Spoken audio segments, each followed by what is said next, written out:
Military girlfriend cheats. Here goes nothing. LOL. Warning. This chain of events, although completely true and are traumatizing for me, can also be very triggering for others, so read at your own discretion. Details will be graphic. I guess why I am here on Reddit is because of my situation with my ex-girlfriend, and I don't have many friends to talk to, so I guess this type of outlet could be therapy for me. It all started when I joined the military. Gonna keep things vague for now. After I joined, I had a going away party with some family, and I had a cousin recommend me to get Tinder, so I eventually signed up for Tinder and began having my first encounters in the dating scene. As I matched with multiple women and got to talk to many people, one girl, let's call her Sarah, caught my eye and we immediately hit it off. We began talking, and after a short time I asked for her number.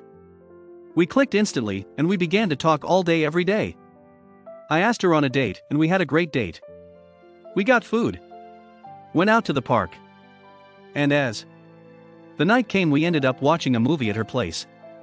Not once in my mind was X a thing that came up as an idea, as I genuinely enjoyed spending time with this girl. Time passed by and we couldn't seem to be apart, so I ended up spending the night with this girl. We kissed and I ended up asking her to be my girlfriend formally. She said yes, even though she had to think about it due to the long distance scenario of me being in the military and her attending college across the country. We ended up going on a few more dates before I left for boot camp, and she told me she loved me, and during that time, I said it back. I ended up taking her virginity before I left, and for the months that I was gone during boot camp she would write me, and I would write back. After I got out of boot camp we ended up going back to the same routine of talking every day and having virtual dates. I flew her out to where I was attending classes, and we even went on more dates. Things went so good that we even started to consider marriage, and I proposed the idea of her moving in with me. I moved again to California, and I eventually ended up flying her out again, and for the most part the trip was perfect. We went to an amusement park, downtown, and the beach. This is where the story went downhill fast. We had been together for almost a year, and on her last day in California with me, we decided to go to the beach because her flight was at night. We packed a bag and we put all of our belongings, valuables in my bag including our phones. I had to change into my swim shorts, so I told her I would go to the bathroom to change, and when I opened the bag I noticed her phone was in there. Now I was pretty conflicted because while I wanted to trust her, I had my doubts because previously before our trip she would behave weirdly and always get dolled up to go to a specific class. I picked up her phone and I opened it since I knew her password. 2 weeks. 2 weeks into boot camp she had began texting a security guard who worked at her apartment complex. I read with horror as I saw him calling her all types of SXY and babe, and how he felt that her jeans looked so good on her, and her response was, "You should've hugged me." I initially thought that this was just some flirtatious interaction, and although I was mad, it seemed to end at that point after she told him that she didn't want to communicate with him anymore. I keep looking. Earlier that day I joked about going on her phone and calling her mother, and I noticed she became really defensive, saying what me and my mom talk about is private. I looked through the messages and to my surprise another guy, let's call him Mark for this story, was being discussed with her mom, and her mom was in on it. The conversation went like this: "Sarah, my name knows me too well. I came back from class with the tall guy and he's me like, why are you in such a good mood? And I am like, I am not, what are you talking about? Sarah's mom, you're making it a habit. Sarah, I know. His intuition is crazy though. He won't let it go. Sarah's mom, I am impressed. Always follow your gut, my name, fist emoji. Sarah, yeah, but he needs to stop before his feelings get hurt. Plus he like, why are you all dolled up for class?" I keep going through messages and I see one to her friend, and she basically details how she almost got caught cheating, and I had no idea. One night she went out with her girlfriend, and at around 11 they came back, but then Sarah eventually ended up going back out with a guy, all while I am thinking she was still out with her girlfriend. She basically got in his car and disappeared for hours, and I began to worry, because I thought she was in trouble, so naturally I call with no answer. So I began calling her friends and her school, wondering where she's at and if she's okay. She doesn't answer because she's in the car with him, and he knows that she was in a relationship, and that didn't matter to either of them. At around 2 a.m., I get calls and messages from her telling me how sorry she was, and that her phone died, and she left it in her room to charge. The whole time she's riding around with this guy and basically entertaining him. I've seen all I needed to see at this point, and I am emotionally numb. I was too hurt to be mad and too mad to be hurt. I spent thousands of dollars planning these trips, and even went so far as to go nearly broke for this girl, and this is how I am repaid. I come out of the bathroom, and we sit out by the beach for 20 minutes with me collecting my thoughts. I decide to tell her what I saw, and her initial reaction was, "You went through my phone." I tell her I did, and I open her phone again and show her what I see. I tell her we're over. Then the crocodile tears come. She starts telling me how she didn't mean to disrespect me, and how she didn't feel like it was cheating. We go back to my room where I stay because I am over that day already. She breaks down crying, asking me to forgive her, and how she believed that she loves me, and what she did was a mistake. After hours of talking and crying, I eventually just say, "Let it go. I'll let you know later." I take her to the airport, and I ended up walking away when she got to her terminal, and she broke down crying. I turned and saw her in the middle of the airport crying, and I come to walk her out, and I give her a hug because I still have that feeling of love for her. I tell her I'll think about forgiving her, and I left. I went home, and the first phase of emotional ups and downs came. I began feeling angry again about how she and her mother mocked me. All while I was the perfect boyfriend to her. I even ended up getting her mother gifts and helping her adult mother with assignments to get her certifications for school that she attended as well. I called Sarah as she boarded her plane, and I told her I could not get back with her. She said okay, and I hung up. The next morning we began talking, and I wasn't as angry as I was that night, and we eventually agreed to work on things. I ended up getting a call from my mother saying that my grandmother, who was fighting cancer for some time, was going through the final stages and that she was dying. They gave her 6 months to live, so I immediately flew there and tried to spend time with her, all while my girlfriend still wanted to spend time with me, so I for some stupid reason tried to balance FaceTiming my girlfriend and spending time with my grandmother. 3 days after I arrived at my grandmother's house, I was woken up in the middle of the night by my mom, and she asked me to help with the bed that my grandmother was in because she complained that it was too laid back and she wanted elevation. Out of nowhere she began throwing up this horrible black fluid, and I've seen her do it before but never this much. She started throwing up more and more, and eventually started gargling. During the frenzy of trying to help my grandmother breath and calling 911, I ended up texting my girlfriend for some reason and telling her I think it's happening. I told her she was choking on fluids, and I didn't know what to do. I panicked. She sends me an article and said to maybe put her on her side, but by the time I received the message, paramedics pronounced her dead at the scene. I stayed up so late that night and eventually ended up FaceTiming my girl so I would have somebody to be with during this time, and she said she would be there for me. We kept talking and everything seemed as if she was actually remorseful, and how we both wanted to repair our relationship until 3 days after my grandmother died. The funeral hadn't even came, and Sarah told me she needed space and time to be herself, and how she felt codependent of me, and how she needed to be single to be able to do anything she wants without worrying about if she could or couldn't do it. And me being in the picture stood in the way of that. She said that she wanted to marry me one day, but she needed to have this period so she could be sure that she was doing this because it was her choice. At this point I am at the lowest point I've ever been in my life, and I basically begged her to stay for some dumb reason, and she stayed, but began to act weird. She started becoming cold and distant, and after a couple weeks of a weird place she ended up just breaking up with me. As someone who gave everything to this girl mentally, emotionally, and monetarily, and she took that and ran with it. I began saving for a ring even before this trip, and my entire manhood was just broken by this girl. I tried to resume life as normal, but I couldn't. I would cry myself to sleep at night, and I didn't know whether I was grieving or hurt about my ex. I would go to class completely zoned out, and I couldn't focus to save my life. I even broke down while taking one of my tests, which led my instructors to recommend me to a therapist. I tried talking to a therapist and other people, but it all led to them basically saying get over it. One night I even got drunk and went to the top of a building and looked down contemplating suicide. After a little while and talks with multiple people, I eventually ended up accepting what happened, and I contacted her to try to accept the breakup and end things smoothly because anger was the last emotion I needed piled up on top of the low self-esteem, grief, and depression I already had. I called her and accepted the breakup, and I guess we both wanted to get things off of our chest, and we talked for a bit. After talking for some amount of time, the conversation steered to Mark. I ended up asking if they were still talking and if she liked him. She said yes to both questions. She sent me screenshots of what they talked about after deleting a few messages, which she admitted to but told me it was nothing, which obviously I didn't believe. She sent Mark screenshots of my messages and told him all of my business with my depression, my grandmother, my suicidal tendencies, and our relationship. She sent him the breakup messages as well to prove to him that she was single because he claimed to not want to get involved in our business. This sent me into a frenzy and enraged me as I did nothing to this girl to provoke that. I was the perfect gentleman, and I got dissed all while she was entertaining the bad boy who could care less about this girl. Throughout my anger, I never disrespected her. I kept my composure, and I asked her why. What did I do to deserve getting treated like this? Why was I getting treated like garbage? She gave me a fake apology after I insisted that I was owed one, and she must have had enough of seeing her own wrongs, because in the middle of me talking she hung up and blocked me. I couldn't take it. I couldn't take the fact that after all of the wrong she did to me she still was so stuck in her ways to ignore what she did and get cocky about it.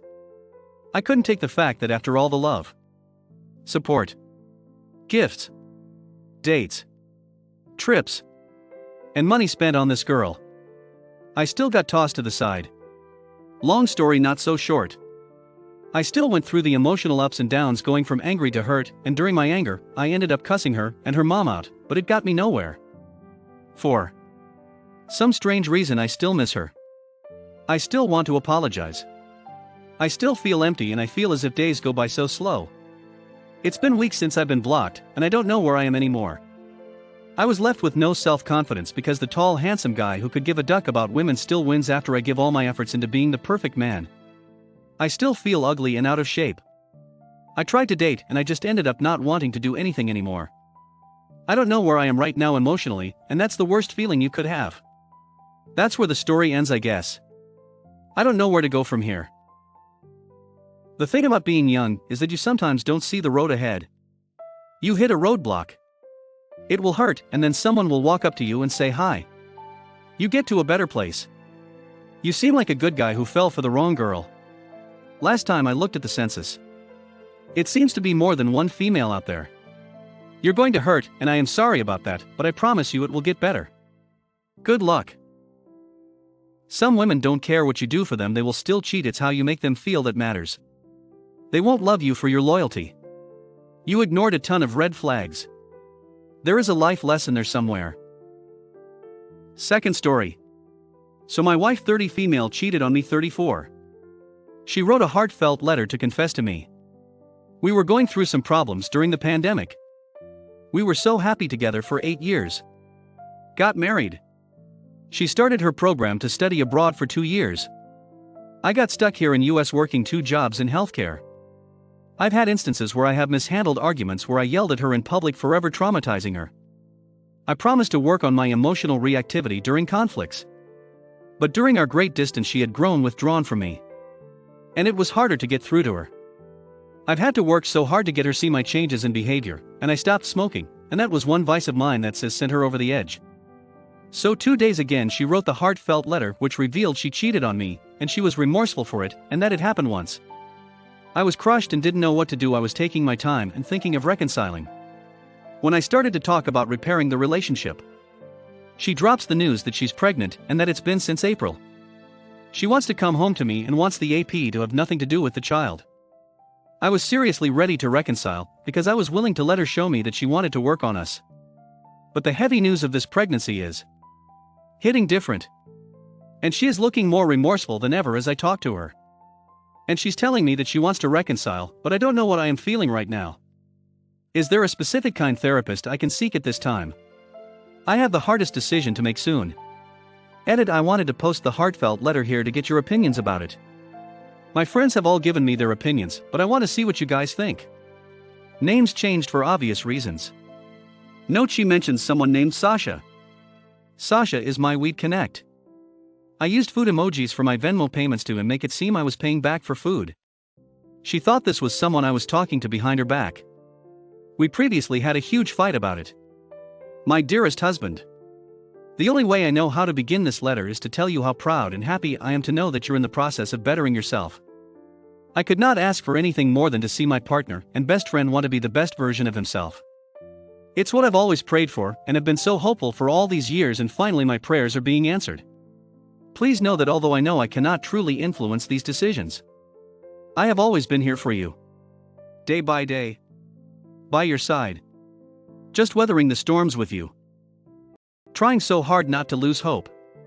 Hopefully we can both look back on these times and let it fuel our love for each other like never before.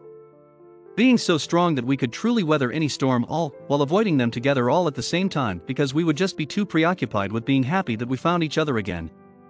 Unfortunately, Over the years I've come to realize that I haven't truly known the man I married. The process of waiting and being hopeful of change got me thinking. Do I even know the real you? What is my husband like sober?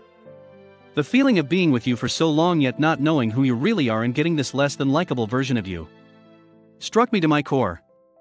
Made me fearful. Got me thinking if I would ever get the chance to really know my husband for who he really is and celebrate that person for the rest of my years. Or do I just eject myself from the situation in order to keep what's left of me? The beginning of last year is when I started not only to lose hope for us but also myself. I began to lose all of me. Started to blame myself for all unfortunate events that would take place in our marriage. Your smoking habit. Anger issue. Yelling. You not wanting transparency and communication in our marriage. You not being mentally present. I know I am not perfect, but sadly I could go on, but this was also the time I found out about Sasha.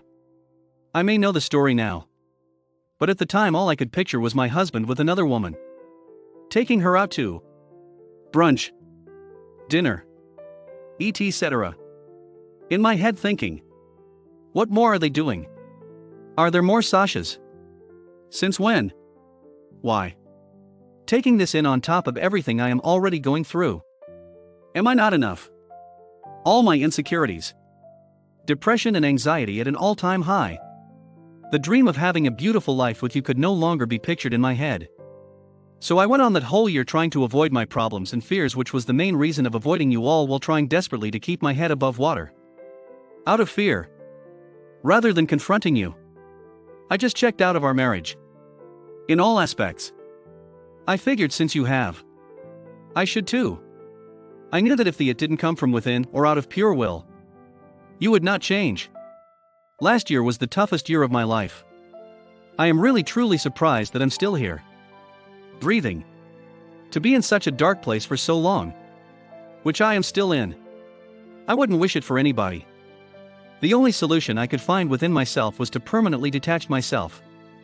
I was mentally preparing to divorce you. My love. It's even hard to even put this into words without breaking down. I have fought for you. For us.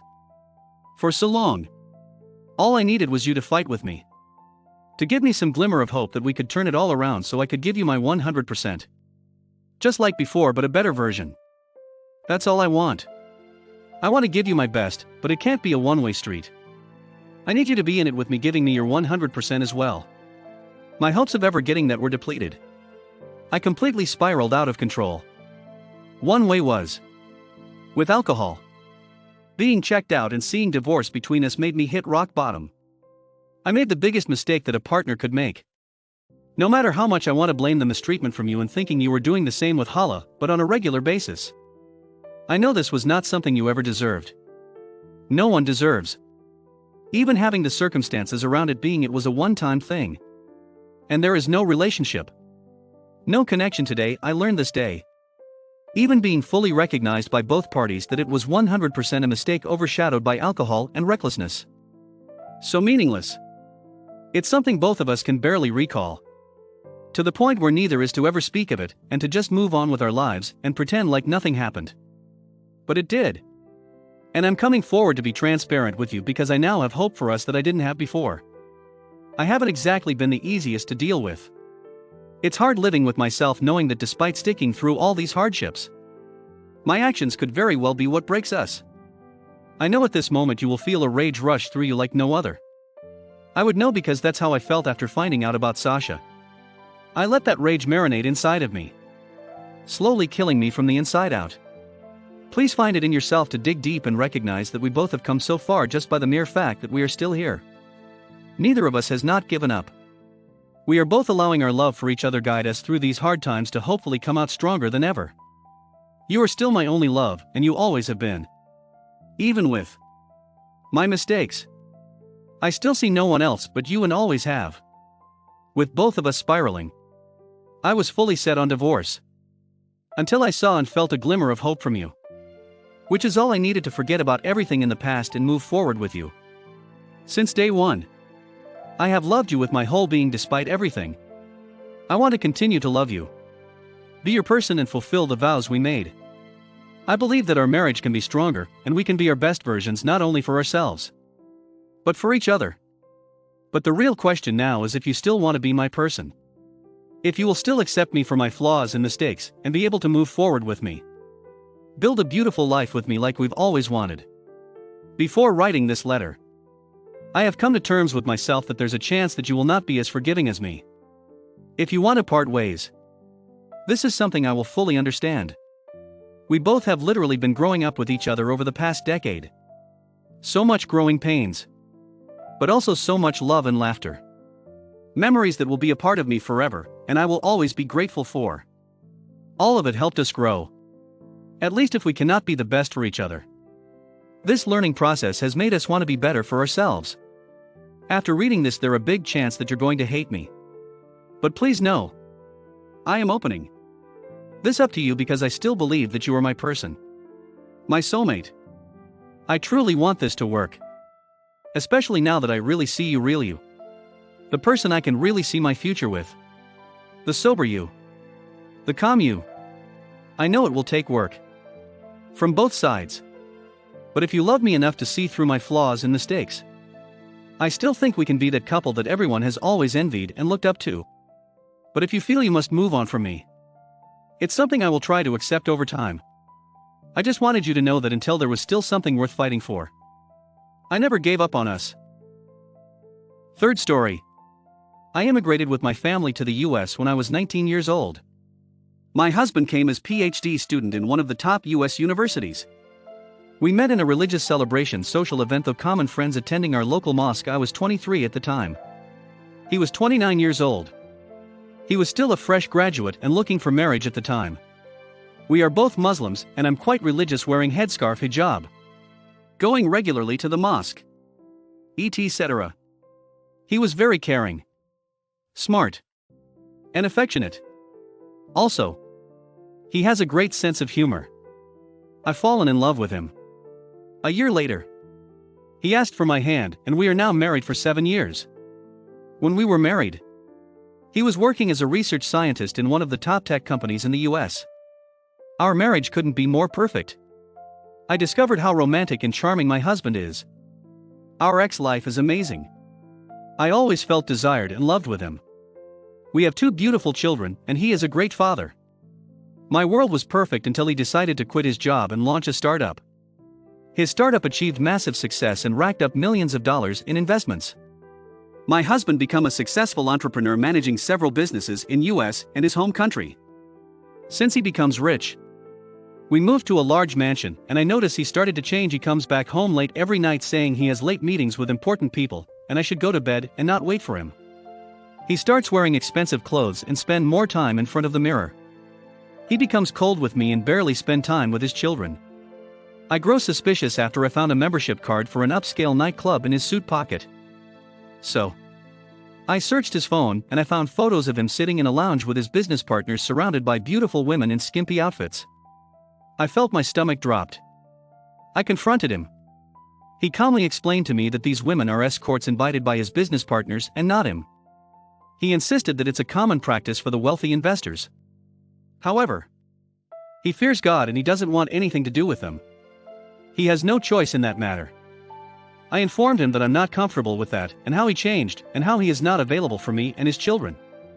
He replied that these old days are gone for good. Now, he is a busy businessman and I should understand his responsibilities.